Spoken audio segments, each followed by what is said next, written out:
So the puppy woke up pretty early this morning, and he's now upstairs with my wife, and I snuck down here to the shop to try and get some stuff done. So the shop has changed since last time you saw it. Do a quick pan around here.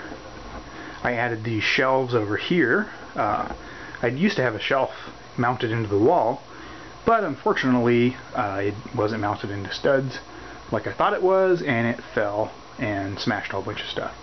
So now this is actually some milk crates sitting on the table, so it's a little bit more stable, a little bit more organized. Let's see, over here I have a new table, which is very cool. Very excited about this new table. Got it for Christmas. So here is some projects that I'm working on, and I was actually hoping that I could work on some stuff this morning before work, but I spent most of the time cleaning the shop up a little bit so it was a little bit more presentable, and now I don't have any time to actually work on anything. I've just got a few minutes before I go to work.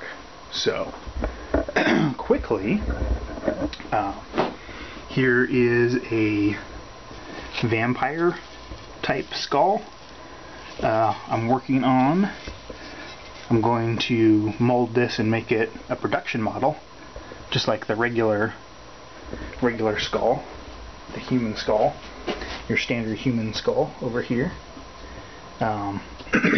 So you can do a side-by-side comparison here of them.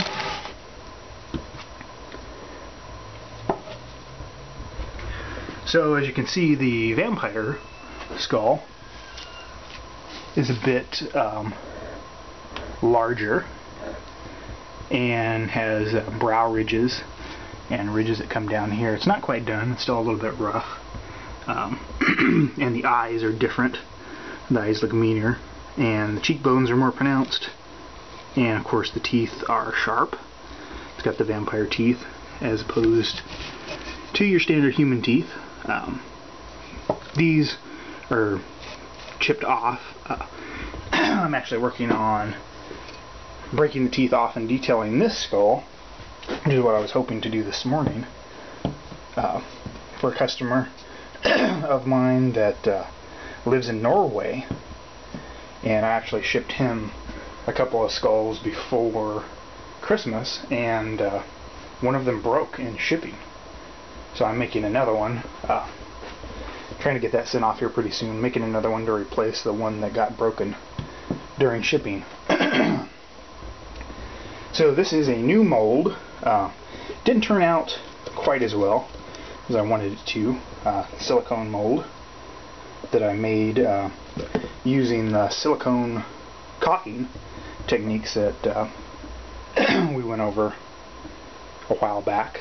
And it didn't really turn out as good as I'd hoped. There's some little minor imperfections. I don't know if you can see this or not, but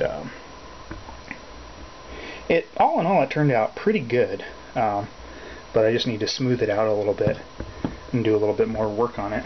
So I'm trying to make another silicone mold using the same techniques, and hopefully this one will turn out a little bit better. This one's still pretty good. I just have to detail it a lot more after it actually comes out of the mold. So the vampire skull, that's one project, upcoming project that I'm working on. This is the next kind of project I'm working on. It's going to be a sconce in a way, kind of like the other skull sconces that I have, except this one is going to be electric. So this bulb is actually going to fit inside of the mouth of this guy, and I'm thinking about hollowing out the eyes so you can see the light through the eyes and maybe even the nose. What do you guys think about that? Let me know. Post a comment and let me know if it will look better, you know, with the eyes glowing, or just like this with light coming out of the mouth area. this is a jawbone mold, which makes those jawbones, and they're turning out fairly good. This mold right here is for the Skull Sconces, the ones that I currently have. And this guy right here is stage 1 of my zombie progression jars. And the idea for this is I'm going to make 3 of them, and each one of them is going to be more and more zombified progressively. So then it's going to be in a fancy little jar with plastic around it. So that's kind of what's going on. Oh yeah, these over here. We've got a fish, which is almost done. I need to make some teeth for him. It's latex skin filled with expandable foam, 2-part expanding foam. And we've got a dagger here. This is an old mold that I found that I made quite a while ago, and so I pulled a plaster casting from it, and need to finish getting that painted. And here is Anubis. This is a very old sculpt I did way back in the day before college, or maybe while I was in college, first time. Anyways, and with that, it sounds like the puppy's blowing up upstairs, and I need to go to work. So I will catch you all later.